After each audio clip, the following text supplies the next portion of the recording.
Hey guys, Metal Driver 89 here bringing you another WWE review. Today I'll be looking at Series 78, R-Truth. Looking at the sides of the box, you see an image of R-Truth on both sides. The back of the box features an image of R-Truth, stats, career highlights, a description of this figure, and the rest of the figures that are in this wave. Stats include from Charlotte, North Carolina, weight 220 pounds, and height 6 feet 2 inches. Career highlights include 24/7 champion, United States champion, and WWE Tag Team champion. The description states, forget any 16-time world champions. R-Truth has held the 24/7 championship a record 35 times. That's what's up. Alright, now that we have looked at the box, let's go ahead and open this figure up and take a closer look at R-Truth. Alright, and here is R-Truth out of the packaging, but first, let's take a look at the accessories that he comes with. So he comes with a pair of interchangeable hands, which are open hands. Then he also comes with the 24/7 championship belt, which looks pretty decent. The sculpt work came out very well on it. I would have preferred maybe some better paint detailing on here. To me, it just looks like one of those championship belts that you would have seen on one of the older basic figures. But aside from that, it looks really good. I like that we finally have this championship belt in our collection, so that's pretty cool. Then looking at the head sculpt on R-Truth, I think it came out very well. I love the expression on his face. The sculpt work, the digital printing,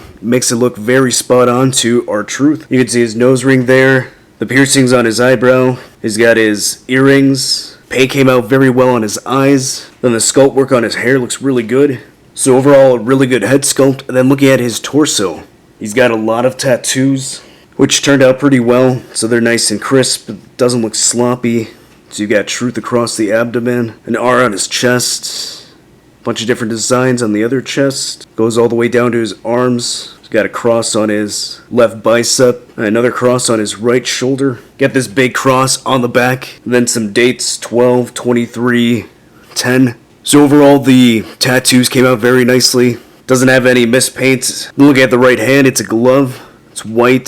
Texturing on the glove looks pretty good. Not a whole lot of paint, just solid white. Then looking at the other hand, looks like he has finger tape on his fingers. Then looking at the lower body, he's got these longer shorts. Texturing on the shorts look pretty good. So it's not just a solid black piece like a John Cena shorts. So overall, pretty decent looking. Then you see his calves. So it's just molded plastic, no extra paint. And then he's got just some standard black shoes. Alright, going over the articulation, so the head is on a ball joint, so he can look really far up. So that's actually pretty good, so not a lot of the elite figures can do that. He does look not too far down, it looks like his head just kind of rests there. Shoulder has a hinge, so it can go that high up. It can rotate all the way around. There's a bicep swivel, single jointed elbow, a swivel and a hinge at the wrist. He has an ab crunch, which allows him to go that far down and that far back, so pretty good range. He has a waist swivel. Legs can go that far out. They can go that high up, which is not high at all. He has a cut at the thigh. Double jointed knees, which kind of look ugly. So they do what they're supposed to, but it's not really aesthetically pleasing. There's a cut at the ankle, so it can swivel.